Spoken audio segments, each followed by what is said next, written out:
beautiful people, lovers of African football and lovers of football in general. Welcome to the channel once again, African Football Fan TV. You know the culture already. On the channel we talk all things African football, from the national team side to club side, players playing abroad and the ones playing locally, and we'll take a look at all things African football. So in today's show, we're going to take a look at the Burkina Faso Premier League, which just remaining 2 matches, and the Confederations Cup final was played over the weekend also, and the CAF Champions League, which will be coming up very soon at Morocco. And we're going to take a look at African players added in the top 5 league abroad. So without wasting much of our time, we'll go into today's show proper. First up is the Burkina Faso Premier League, where Kadiogo United return back to winning ways over Bobo Dioulasso by 2-1, while Majestic ran away with a 2-0 win over relegation strugglers Kiko Una sits at the bottom of the table.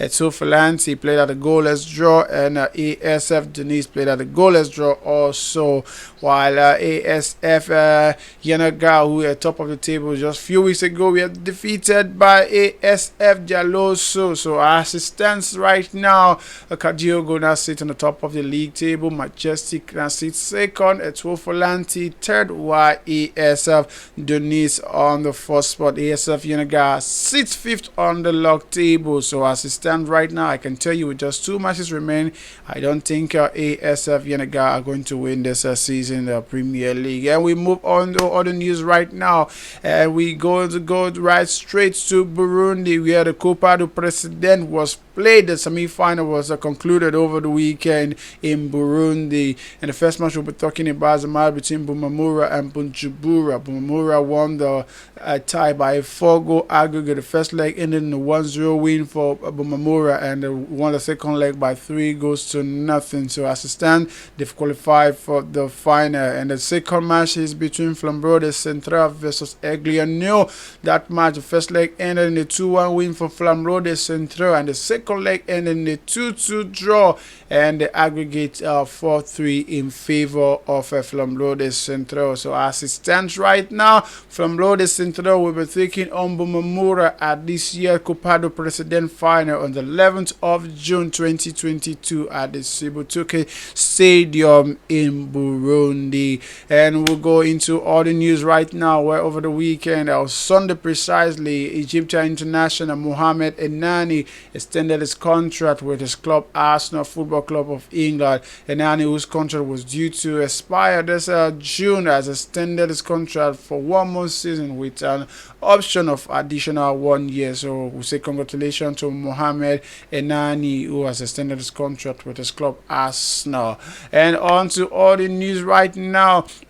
Reports reaching us from the Confederation of African Football revealed that Kenya and Zimbabwe has been disqualified for this AFCON qualifier 2023. They have been disqualified due to the suspension given to them by FIFA, and CAF were expecting Kenya and Zimbabwe to uphold and to comply with FIFA in regards to the suspension. But as it stands right now, they have been suspended, and they will not be taking part this year's qualifiers for the AFCON tournament, which will be held in Ivory Coast.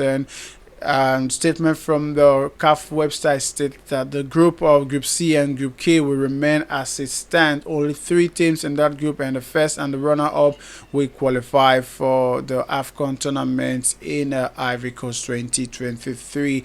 And we brought you a report last week regarding to the complaints being tendered by ElNany Football Club of Egypt to the Court of Arbitration of Sport regards to CAF decision to hold the CAF Champions League at the Mohammed V Stadium in Casablanca, Morocco precisely.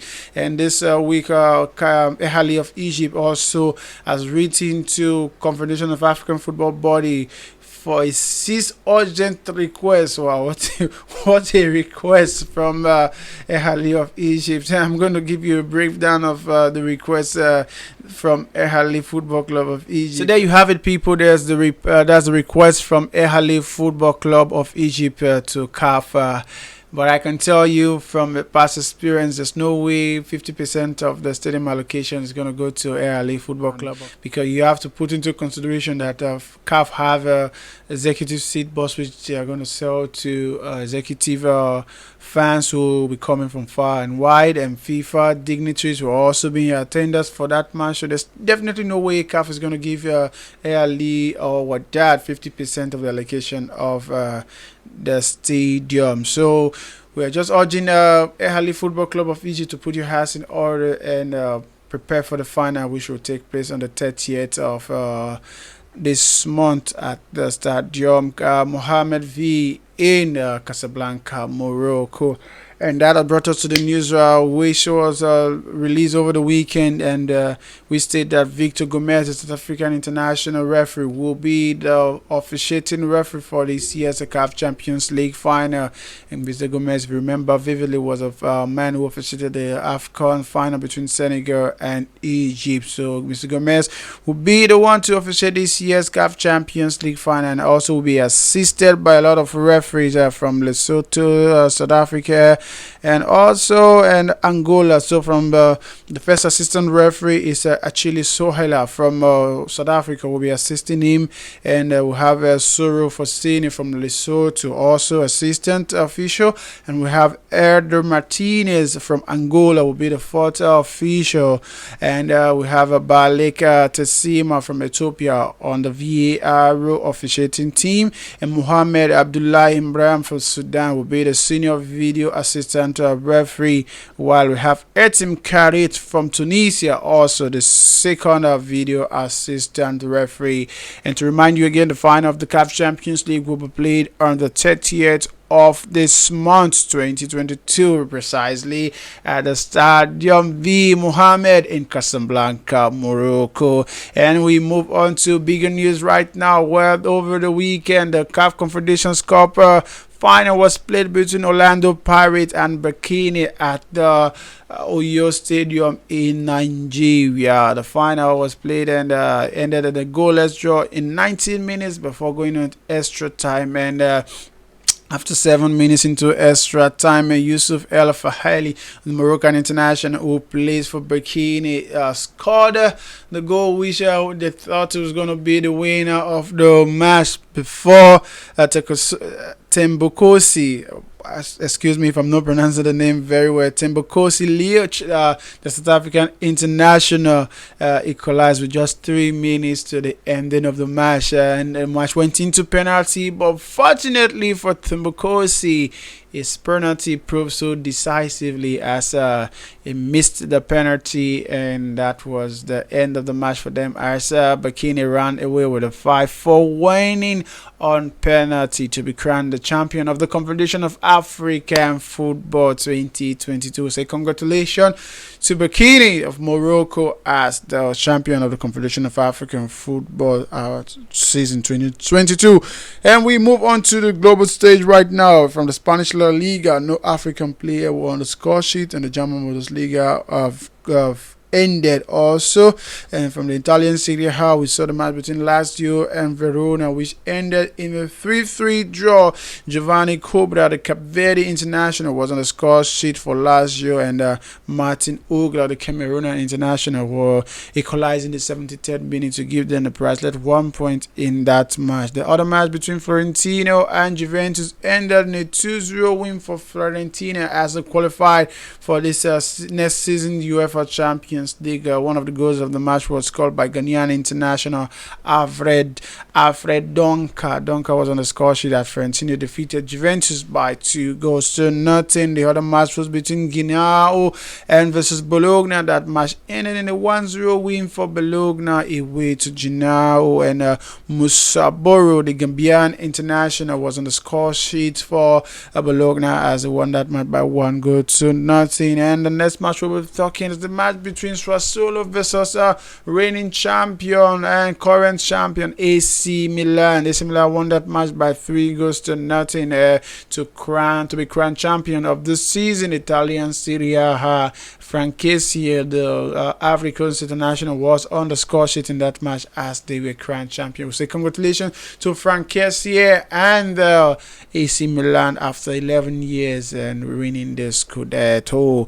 And we move on to the French League One, where the match between Brest and Bordeaux ended in a 4-2 win for Bordeaux. Bordeaux, who are already relegated from this season. French League One won that match by 4-2, and the 2 goals for Brest were scored by Steve Mohani, the Benin international who plays for Brest, and Yusuf Behili, the Algerian international, were on the score sheet for Brest, but they lost that match by 4-0 to already relegated Bordeaux.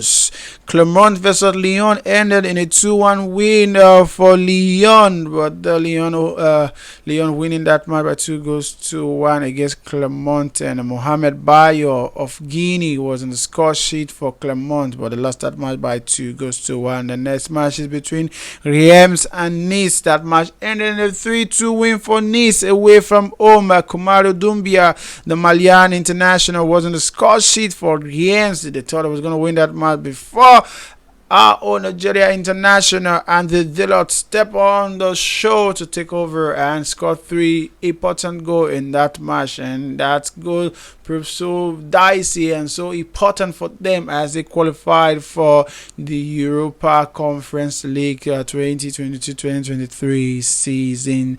And the next match we'll be talking about is the match between Lens and Monaco. That match ended in a 2-2 draw. Cameroon international Ignatius Ganawu was on the score sheet for Lens, but they played at a 2-2 draw.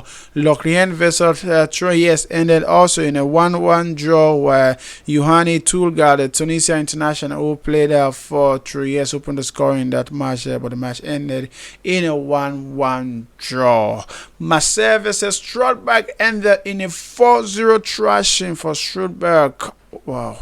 Cedric Bakumbu, the Democratic Republic of Congo international, was on the score sheet for Marseille as they won that match by 4-0 to qualify for this next season UEFA Champions League. And Strasbourg losing that match by 4-0, saw them missing out of the last European spot in the European Conference League. And we say congratulations to Cedric Bakumbu for scoring that goal and qualification for Champions League football next season. And we move on to the English Premier League, where on Thursday Everton escaped relegation by beating Crystal Palace by 3-2. Crystal Palace will actually with a 2-0 lead from the first half of that match. One of the goals was scored by Ghanaian international Jordan Ayew before Everton came from behind to win that match by 3-2. And African brother Alex Iwobi actually escaped relegation. And on the other match we're talking about is the match between Burnley and Newcastle. Burnley were defeated at home to Newcastle by 2-1. Masre Cornet was on the score sheet for Burnley, but that goal was not enough as they were relegated from the English Premier League. Crystal Palace versus Manchester United on Sunday ended in a 1-0 win for Crystal Palace. Wilfred Zaha was on the score sheet again to give them a very important 3 points as they defeated Manchester United by 1-0. Liverpool and Wolves ended in a 3-1 winning for Liverpool as they won that match, but we are unable to peep Manchester City to the title, and they lost at just by 1 point. But Mohamed Salah and Sadio Mane was on the score sheet for Liverpool as they won that match by 3-1. We say congratulations to Mohamed Salah for winning the Golden Boot also, and congratulations to Man City for winning the league. We take you to our highlight of the week. Highlight of the week is taking us no other place than Scotland, where Rangers Football Club we are defeated by Eintracht Frankfurt by 5-4 on penalty shoots. The match ended ended in a 1-1 draw after 120 minutes. Joe Aribo, the Nigerian international, gave Rangers the lead in that match before being pegged back, but they lost that match on penalty by 5-4. 3 days later, they were on the winning side as they won the Scottish Cup by 2-0. The match actually ended in a goalless draw during 90 minutes before winning 2-0 in extra time. So we say congratulations to our 5 African players who were in the winning side to win the Scottish Cup, and congratulations to Rangers Football Club also. And this takes all to our most exciting moment on our African Football Review Show, where we crown our African Player of the Week. And our African Player of the Week goes to no other person than Andy Delort. Andy Delort, the Algerian international who plays for Nice, has been crowned our African Player of the Week, scoring that all-important hat-trick to see his team qualify for the Europa Conference League 2022-2023 season. And that's all we have for you guys. If today's show has been entertaining to you, please click on the like button, share your comments and your suggestions. Anything you want the channel to do, please put in the comment below. I'll be there to answer to your comment. And for those of you who haven't subscribed to the channel, please subscribe to the channel. Click on the notification bell to keep you up to date with content of this channel, as we'll be bringing you news regarding African football. So till I see you again, I say God bless you and stay safe.